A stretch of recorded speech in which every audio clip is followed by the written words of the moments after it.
And welcome once more to the Phil Taylor Jones Show. Glad you could be with us once again. You know, last evening I was looking at telly and the news was on, and Mayor Bill De Blasio of New York was on. And he so eloquently was stating after the officer, Wen Jin Liu, I think is his name, they had his funeral yesterday, and this De Blasio character was saying how insensitive and how inappropriate it was for those officers to turn their backs on him when he spoke at the officer's funeral. It just wasn't the right thing to do. It just was a travesty against the families and against this officer's loved ones. You know, these politicians, they really, whoa, whoa, man, they make me angry. Because you look at this bastard, he backed up these ridiculous protesters, and in essence, in doing so, they were protesting that, what do we want? And it was dead cops, when do we want them now? And he supported protesters against holding up for the law-abiding police officers that are really out there to protect and serve, because there are a lot of them out there. I've said this many times on other shows, you know, not like these rogue cops that just, you know, got killing on their mind and want to go and kill anything. Black folks, white folks, women folk, dogs, cats, old folks, monkeys, they'll kill anything that they can kill because that's what they want to do. I'm not talking about that riffraff rubbish. I'm talking about the good cops, the ones that are really out there trying to help people and do the best they can, and trying to earn money to support their families and what have you.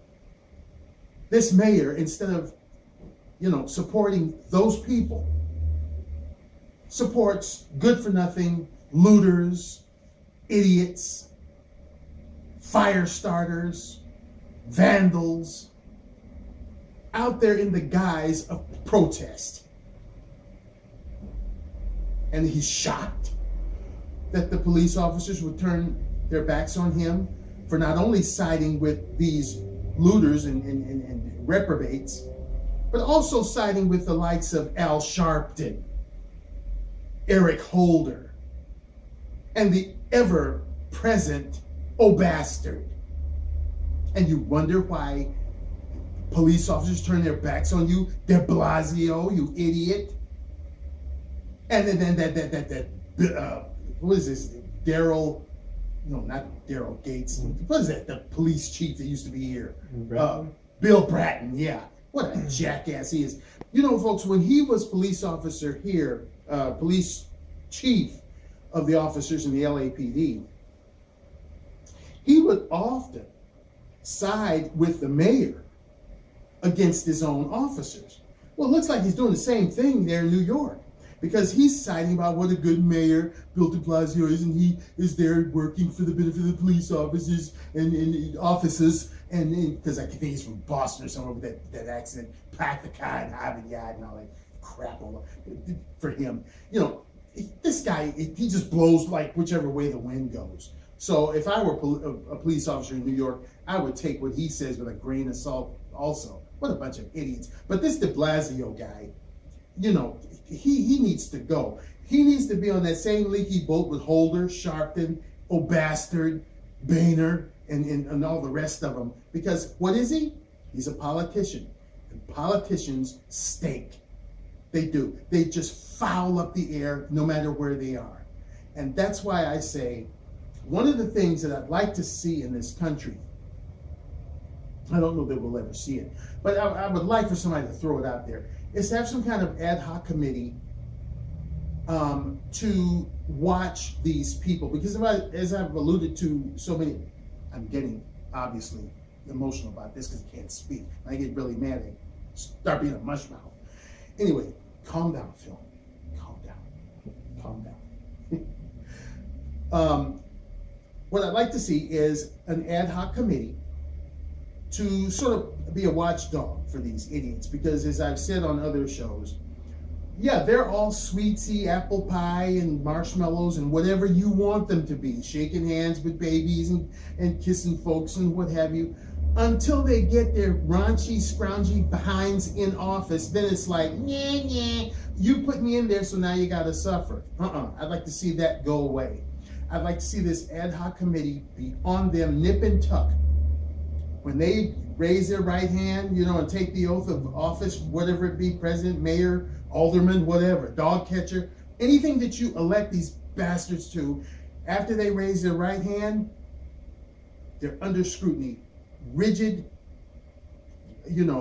regimented scrutiny.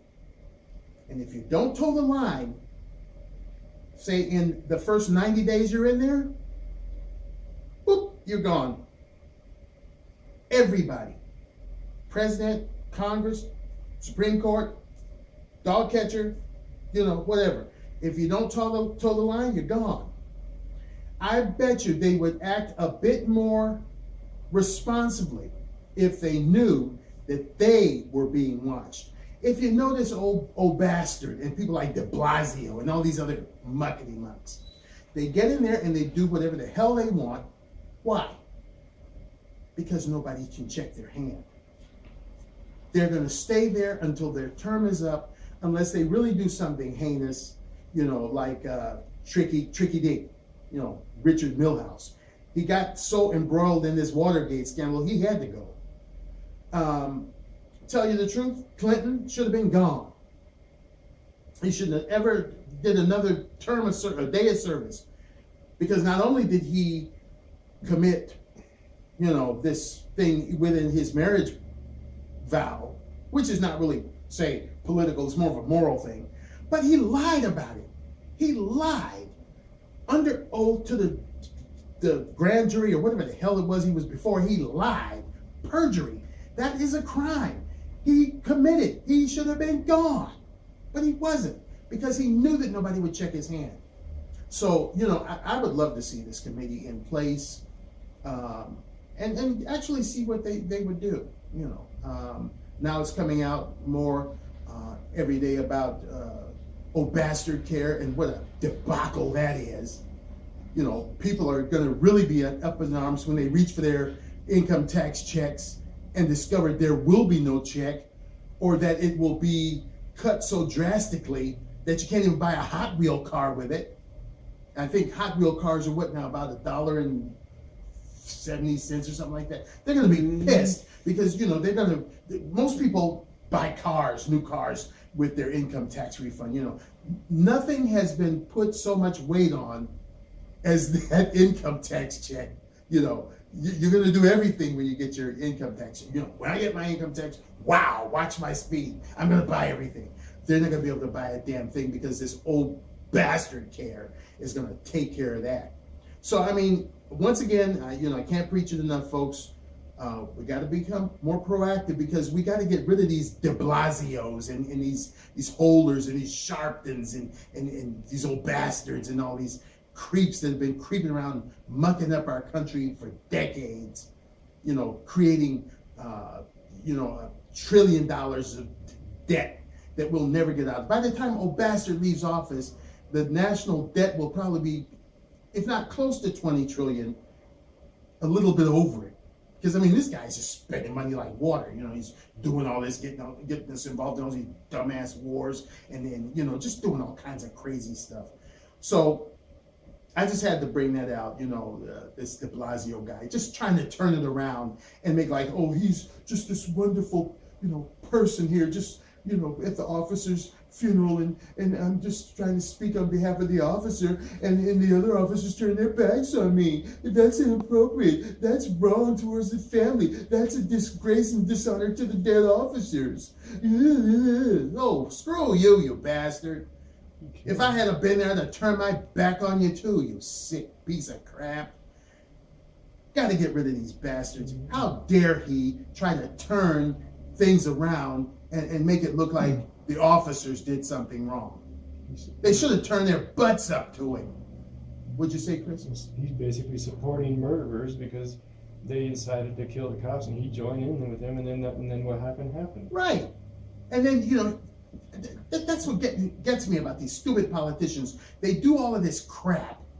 And then, why are you, looking at me with jaded eyes? I didn't do anything. I didn't do anything wrong. I'm innocent. Yeah, innocent as a fox when he got in a chicken house and ate the chickens. Oh, boy, and one more thing before I go, folks. Yesterday, they were just fawning all over this idiot that we have as Governor Jerry Brown. That he's doing his historic 4th term. Yeah, fourth term. And what plans he has for California. The same plans he's always had. Screw it up worse than he already has. Talking about the economy is so great in California because of him. Yeah, actually, if you notice, I'm still in my jacket, just got home. We went out today to get some groceries. Spent $68, and I brought it all home in one bag. And the economy's better. Get out of here. That bastard is going to do what he always did. He's going to screw up California worse than it already is. Look at what he's done with these illegals and their driver's licenses. Let that be a little notation of what good he's doing for California. Bastard. Anyway, folks, you have been so supportive of the Phil Taylor Jones Show, and we do appreciate it. And for you new folks that have come on and that have circled me on Google, thank you so much. We do appreciate it. After all, we do this show for you. If you'd like to become a supporter or a subscriber, there's a button there for you, and you know what to do on Google+. We'll be happy to have you come aboard. And to the extent possible in this crazy, mixed up world, screwed up by politicians playing silly buggers, try to remain happy and healthy and safe. And we'll see you next time right here on the Phil Taylor Jones Show. Take care. Bye-bye.